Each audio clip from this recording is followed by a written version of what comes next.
근데 1902년부터 1907년까지 사실 한 5년 계셨던 거네, 안창훈 선생님. 그죠? 예, 샌프란시스코에 한 1년 반 계셨고, 리버사이드에 이제 1904년부터 7년 사이에 계셨고. 그럼 리버사이드에는 한 3년 계셨던 건데, 네. 그 사이에 최초의 한인촌을 만드셨다? 네. 그 얘기 좀 해주세요. 한인촌에 예. 이름이 있나요? 그러니까 파차파 캠프라고 이제 알려져 있고요. 파차파? 그게 이제 길 이름입니다. 길. 네. 그 한인촌이 있었던 길 이름이 파차파 애비뉴였었고요. 또 어느 일설에 의하면 1911년도에 이제 대한민국민의 북미 총회장이 파차파 캠프를 방문하시고 예. 그 감복을 받아서 도산공화국이라고 이렇게 말했다고도 합니다. 공화국까지? 예. 어허. 그래서 민주주의 지역으로 자치적으로 잘 운영되고 있는 모습에 감복을 받아서 예. 도산공화국이라고 얘기했다고 하는데. 도 선생이 떠난 한참 후인데도. 예. 그러니까 1904년부터 이제 1904년에 정착을 하시면서 그 당시에 대부분의 한인 사회는 총각 중심의 젊은 총각들의 그러니까 사회였습니다. 그 총각들은 그러니까 미국에 뭐하러 온 거예요? 일하러 온 거죠. 노동자로. 아. 그러니까 하와이를 거쳐서 본토로 예, 오시는데 리버사이드 한인 사회는 좀 달랐습니다. 리버사이드 한인 사회는 가족 중심의 예. 총각들도 물론 많았고 부인들도 있었고 아이들도 있어서 가족 공동체가 형성된 곳이었습니다. 그러니까 하나의 판자촌입니다. 예. 그러니까 철도와 지나는 그런 판자촌의 한 곳에 파차파 애비뉴에 정확한 주소는 1532 파차파 애비뉴라고 알려져 있는데 네. 그곳에 이제 가족 중심의 커뮤니티가 형성이 됐고 그럴 수 있었던 직접적인 원인이 도산 안창호 선생님께서 직업 알선소를 만드셨어요. 직업 알선소를. 예. 그러니까 Korean Labor Bureau라고 이제 이름이 되어 있는데 예. 직업 알선소를 만들었기 때문에 한인 노동자들이 리버사이드에 오면 즉시 안창훈 선생을 가서 만나고 그다음 이제 일을 하러 예, 일을 할 수 있는 그런 장치가 마련된 거죠. 그렇군요. 그래서 제가 아까 1903년도에 샌프란시스코에서 친목회를 창립하셨다고 그랬잖아요. 그렇죠. 그거를 확대를 해서 1905년도에 공립협회를 만드십니다. 독립협회. 공립? 예, 공립협회. 아하. 그래서 1905년도에 공립협회의 주축 멤버들이 리버사이드에 거주했던 분들인데 본부는 샌프란시스코에 둡니다. 네. 그래서 이제 공립협회가 만들어지고 추후에 이제 이 공립협회가 나중에 대한민국민회로 발전되는 거죠. 그리고 이제 1906년도에 도산 안창호 선생이 리버사이드 거주했던 한인들하고 회의를 해서 신민회를 발기합니다. 신민회를 리버사이드도 발기하고 미국에서 먼저 발기하고 이제 한국에 들어가서 귀국해서 신민회를 만드신 그런 이제 독립운동의 초석을 다진 그런 곳이기도 하고 궁극적으로는 도산 안창호 선생의 미주에서의 독립운동의 하나의 거점 또는 메카 역할을 했다는 것이 제 주장입니다. 진짜 남다르셨네요. 20대 중반 후반 이제 그 나이에 미국에 도착한 지도 사실 오래되지 않은 그 사이에 거기에 있는 한인들을 귀합해서 조직을 만들고 또 촌락을 구성하고 그 촌락이 근데 도산 공화국이라고까지 불릴 정도로 그렇게 민주적으로 운영이 됐나 보죠. 네, 그러니까 자체적으로 규율을 만들고 감찰 제도도 있고 경찰도 있고 또 그 회장도 있고 그래서 경찰도 있어요. 예, 경찰이 있어요. 자기들 내부에 자치 경찰, 자치 경찰이 있습니다. 그래서 자치적으로 모든 것을 운영을 해 나가는데 도산 안창호 선생님께서 이제 강조하신 것이 우리가 스스로 모범이 되고 백이 민족으로 흰 옷을 입고 다니고 남에게 해가 되지 않고 멸시당하지 않는 그런 자랑스러운 민족으로서 우리가 보여줘야 된다.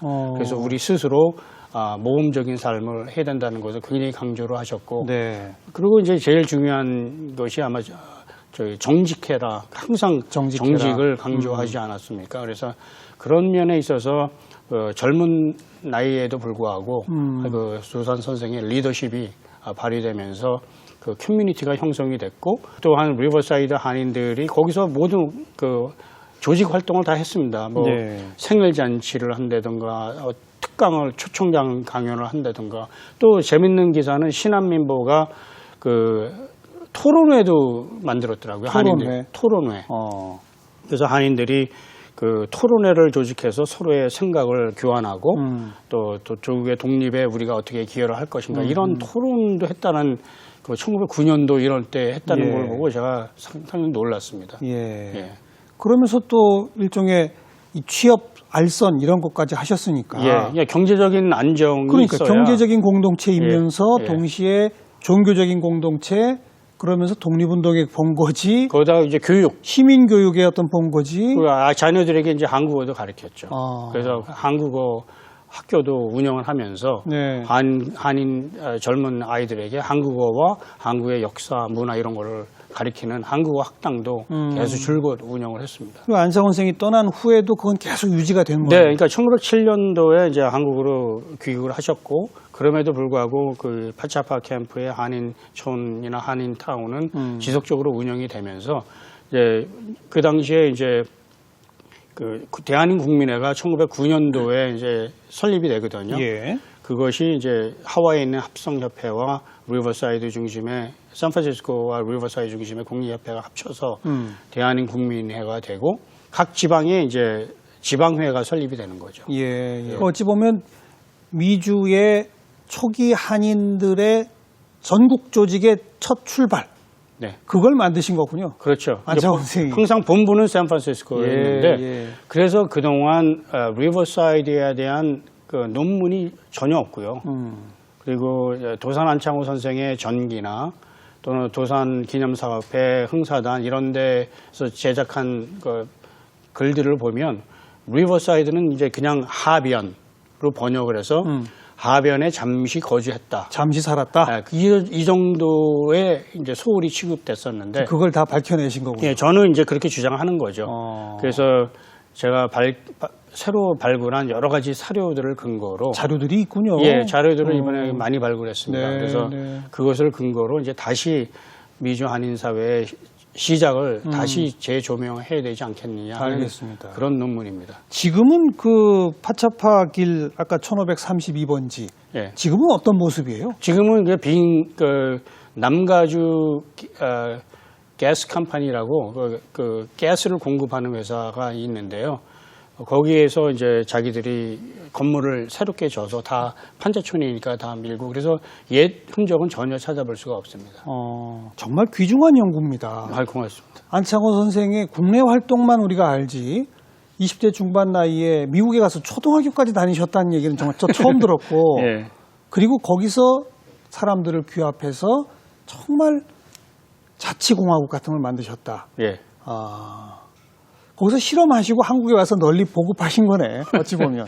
뭐 거기서 이제 아무래도 미국이라는 사회가 한국보다는 앞선 그런 사회이기 때문에 거기서 문물을 배우고 그렇죠. 그다음에 이렇게 보는 것만으로도 상당히 많이 예, 배우는 거니까 예. 그리고 몸소 체험을 했고 예. 경험을 하면서 예. 한국의 실력을 길러서 또 독립운동을 해야 되겠다는 그런 생각을 갖게 되신 거죠. 네.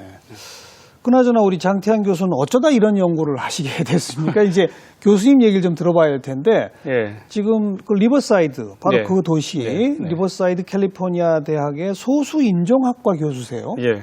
소수인종학과라는 과가 있어요? 있습니다. 여러 대학이 있나요, 미국에? 예, 캘리포니아는 여러 대학교에 있습니다. 오. 그러니까 제일 처음 시작된 것이 UC 버클리 대학교에서 예. 1984년도에 박사학위 프로그램이 시작이 됐고요. 제가 1회 입학생으로 입학을 해서 예. 1990년도에 이제 한과 흑인 간의 갈등 문제로 박사학위를 취득을 했습니다. 그래서 소수인종학 박사입니다. 이라는 학문의 첫 박사. 예, 맞습니다. 예. 이런 과에서는 뭘 연구하고 뭘 가르칩니까? 일단 우리의 중심은 소수인종들, 특히 저의 경우는 우리 한인. 또는 아시안들의 역사, 그리고 그들의 이민 배경, 문화, 또 적응, 그리고 타 민족과의 관계 네. 이런 것들 제가 중점적으로 살펴본 것은 1980년도에 사회 문제화가 됐던 한인과 흑인 고객 간의 갈등 문제. 네. 그것이 이제 1992년 LA 폭동 LA 폭동으로 이제 발생하면서 커다란 세계의 문제가 됐었죠. 네. 네. 학생들도 다양한 인종들이 모여서 공부를 하겠네요. 그렇죠. 이제 저희 대학교에서는 그 영어로 이제 Ethnic Studies라고 하는데요. 그 소수인종학과 과목 최소한 한 과목을 이수를 해야 졸업을 할 수가 있습니다. 필수로. 네, 필수입니다. 네. 네. 그만큼 다문화 다인종 사회이다 보니까 각자의 그런 어떤 문화적 또 역사적 접근을 통해서 전체를 이해하려는 학문까지 네. 만들어졌다. 그거로군요. 예, 그러니까 학생들이 사회에 진출을 한다면 예. 사회가 다인종 다문화 사회이기 때문에 그렇죠, 그렇죠. 필수적으로 이해를 해야 되고 네. 또 그 각 분야에 있어서 적응도 잘할 수 있고 어떤 자기들의 역량을 충분히 발휘할 수 있다라는 그런 취지가 됩니다. 교수님은 언제 미국을 가셨어요? 저는 이제 고등학교 3학년 때 네. 제가 이제 인천고등학교를 졸업을 했고요. 예, 예. 고등학교 3학년 말기에 저희 부모님을 따라서 로스앤젤레스로 이민을 갔습니다. 아, 이민을? 예. 부모님이 이민하면서? 예. 근데 처음부터 이런 공부를 하셨어요, 그럼? 아니죠. 뭐 그럼요. 그때 저희들이 미국으로 이민 갈 때는 미국이라는 나라를 하고 한국이라는 나라 워낙 차이가 많이 있었던 그게 것이고. 몇 년도입니까? 1974년. 74년. 예. 그러니까 뭐 한국은 아직 정치적으로 후진국이었었고 유신 직후. 예, 유신 직후입니다. 유신 직후고 국민소득도 얼마 안 되고 예, 경제적으로 굉장히 빈곤한 상태. 몇백 불 정도 예. 1인당 소득. 미국이라는 나라는 뭐 최고 모든 것이 그렇죠, 그렇죠. 최고였었던 그런 국가고. 소위 그렇죠. 어메리칸 드림. 예, 어메리칸 뭐 이런 드림이죠. 거. 예, 예. 근데 저는 사실은 그때는 가기 싫었죠. 그렇겠죠. 네, 친구들이 다 여기 있는데 예. 그래서 가서 일단 문제가 제가 영어를 한마디도 못했습니다. 그 당시에. 네, 네. 그 당시에 영어 교육이라는 것이 뭐 선생님들조차도 일본식 영어 발음을 하실 때니까 그렇죠. 영어를 한마디도 못해서 이제 고등학교를 다시 입학해서 영어를 배우려고 했는데 제가 18살이 넘었다고 고등학교에서 받아주지 않더라고요. 안 받아줘요? 예. 그리고 이제 대학교는 갈 수가 없고 영어를 전혀 못 듣습니다. 예, 예. 그래서 이제 차선책으로 미군에 입대를 했습니다. 아, 미군은 받아줘요? 예. 영어를 한마디 못해도 받아주더라고요. 예, 예, 예. 그래서 미군에 입대를 해서 이제 뭐 부모님들이 이제 의사가 되라 그래서 의무병으로 입대를 했습니다. 의무병으로 입대를 해서 이제 영어를 조금씩 익히기 시작했고 제대할 즈음에는 제가 2년 반을 독일에서 근무했습니다. 네, 네. 나토군으로. 네. 그래서 거기서 영어를 좀 깨우친 다음에 이제 제대를 하고 곧바로 4년 뒤 대학은 갈 수가 없고 2년제 커뮤니티 칼리지에서 공부를 마치고 1980년도에 이제 UC 버클리 대학교에 편입을 했죠. 그때는 뭐 의과대학으로? 아니죠. 사회학으로 이제 제가 마음을 굳혔습니다. 관심을 바꾸셨구나. 그러니까 이제 커뮤니티 칼리지를 다닐 때 예. 생물학을 신청을 했는데 예. 제가 이게 F를 맞게 생겼어요. 적성에 안 맞고. 그래서 진로를 완전히 바꿨습니다. 사회학적으로. 네. 예, 예. 그래서 버클리 사회학을 전공했는데 버클리 대학에 가보니까 아시안 아메리칸 학이라는 그런 새로운 학문이 있더라고요. 그렇죠. 예. 네, 그래서 그 학문, 그 학과 과목을 신청해서 들으면서 야, 이거 재밌다. 그래서 거기에 푹 빠지게 됐죠. 네. 그래서 계속 그 길을 이제 쭉 파신 거군요. 예, 그러니까 사실 군대에 있을 때 제가 흑인들하고 백인들 간의 그 갈등을 직접 옆에서 목격을 했거든요. 저는 유일한 아시안계였었고 흑인들과 백인들 간의 이 갈등이 굉장히 심하더라고요. 네, 네. 그래서 그게 그때는 뭔지는 몰랐었는데 이제 버클리 대학에서 체계적으로 역사를 배우고 그 다음에 과정을 보니까 이게 굉장히 미국 사회가 안고 있는 아마 근본적인 문제, 아킬레스건이라고 볼 수가 있다고 제가 느꼈고 네, 네. 이 문제에 대해서 좀 연구를 해야 되겠다. 있게 공부를 해야 되겠다. 그래서 이제 공부를 하다가 이제 석사학을 이제 아시안 아메리칸 학이 유일하게 있었던 UCLA에 진학을 했습니다. 네. 그래서 UCLA에서 이제 석사학위를 마치고 석사 논문은 어떤 거였습니까?